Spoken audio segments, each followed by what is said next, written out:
네, 그럼 외교부 출입하는 최영문 기자와 현재 남북과 미국을 둘러싼 상황을 조금 더 얘기 나눠보도록 하겠습니다. 최 기자, 네. 오늘로 예정됐던 북미 간 유해 송환 협상 결국 무산됐다는 소식이 있었는데 뉴스 좀 전에 들어온 소식이었죠. 이 북한이 유해 송환 회담의 격을 높여서 장성급 회담을 하자 이렇게 역제의를 지금 했다는 거잖아요. 네, 오늘 협상은 결국 무산됐지만 북미 양측은 협상 일정을 잡기 위한 접촉을 하루 종일 계속한 것으로 전해졌습니다.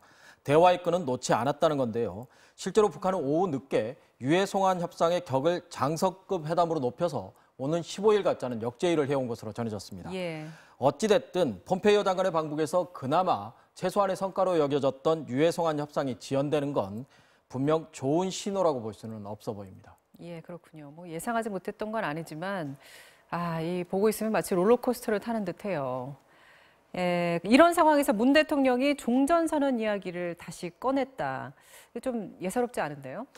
문 대통령의 발언이 나온 시기와 장소를 다시 한번 생각해 볼 필요가 있습니다. 예. 폼페이오 장관의 방북 이후 미국 정치권에서 비관론이 고개를 들면서 폼페이오 장관은 물론 트럼프 대통령의 처지까지 조금 곤란해지고 있었는데요. 예. 바로 이 시기에 문 대통령이 종전선언이라는 화두를 꺼낸 건 북핵 협상 비관론에서 관심을 돌리는 효과와 이를 고리로 북미 양측을 계속 협상 테이블에 묶어두려는 계산이 깔린 것으로 보입니다.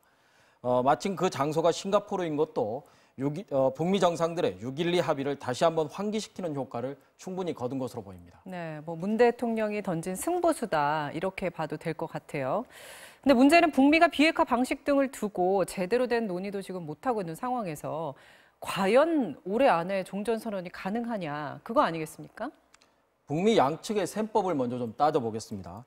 먼저 북한은 종전선언을 자신들이 원하는 체제 보장으로 가는 출발점으로 생각하고 있습니다. 네. 다시 말해 자신들이 비핵화 과정을 진행할 때 미국이 여기에 맞춰서 상응 조치를 제대로 해줄 것이냐 이것을 판단하는 가늠자로 삼겠다는 거고요. 반면에 미국의 속내는 좀 더 복잡해 보입니다.